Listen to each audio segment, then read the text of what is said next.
সিলেটের বিদ্যালয়গুলোতে শিক্ষার্থীদের পাঠ গ্রহণের এই চিত্র দেশের অন্যান্য অঞ্চলের মতোই স্বাভাবিক। ক্লাসে মনোযোগ ধরে রাখলেও প্রতি বছর এসএসসির ফলাফলে সবচেয়ে কম পাশের হার নিয়ে সবার পেছনে থাকছে সিলেটের শিক্ষার্থীরা, যা রীতিমতো বিপর্যয় বলে আলোচিত হলেও শিক্ষার্থীরা বলছে ফলাফল বিপর্যয় রয়েছে নানা কারণ। সাজেশনগুলো বাইরেও জন্য যে সিলেবাস থেকে প্রশ্ন আসতে পারে ওইটা আসলে অনেকেই হয়তো ভুলে যায়। শর্ট এমসিকিউ এগুলোর জন্য আমরা গাইড ফলো করি, কিন্তু অনেক সময় বইয়ের ভিতর থেকে আসে, আমরা তা ফলো করি না, তার কারণে হতে পারে। চলতি বছর সিলেট শিক্ষা বোর্ডে 1,09,073 শিক্ষার্থীর মধ্যে পাশ করেছে 80,006 জন, অর্থাৎ পাশের হার 73.35%। পাশের এই হার গত বছরের তুলনায় 3.5% কম। এর পেছনে বিভিন্ন কারণ রয়েছে বলে জানান এই শিক্ষক। শিক্ষার্থীরা স্কুলে যদি না আসে তাহলে সেই শিক্ষণ ফলটা আয়ত্ত করতে পারবে না।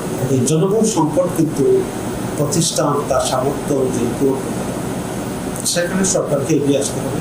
তবে অভিভাবকরা বলছেন প্রবাসমুখী হওয়ার প্রবণতা এবং বেশিরভাগ অভিভাবকদের নিজেদের অসচেতনতাই ফলাফল বিপর্যয়ের বড় কারণ। ঘরের টিচার রেখে দিলেই যে সব সমস্যার সমাধান তা তো না, স্কুলে কি পড়ানো হচ্ছে সেটার প্রতি মনোযোগী হতে হবে, এবং আমরা গার্ডিয়ানরাও সচেতন না। তবে শিক্ষাবিদ ও সুদীজনেরা মনে করেন টিকটক, ফেসবুক সহ নানা ধরনের আসক্তি ও হাওর এলাকার নানা দুর্যোগে এ বোর্ডে কমেছে শিক্ষার হার। তারা বছরের সব সময় পাঠ গ্রহণের সুযোগ পাচ্ছে না। প্রাকৃতিক দুর্যোগ এবং ফসল তোলার মুহূর্ত, এইসব কারণে ইচ্ছা থাকা সত্ত্বেও অনেক প্রতিষ্ঠান বন্ধ করে দিতে হচ্ছে।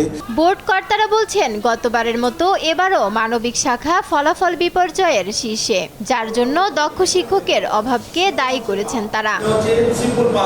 চলতি বছর সিলেট শিক্ষা বোর্ডে জিপিএ 5 পেয়েছে 5,471 জন, আর শতভাগ শিক্ষার্থী পাশ হয়েছে এমন বিদ্যালয়ের সংখ্যা মাত্র 31টি। নিউজ ডেস্ক, দেশ টিভি।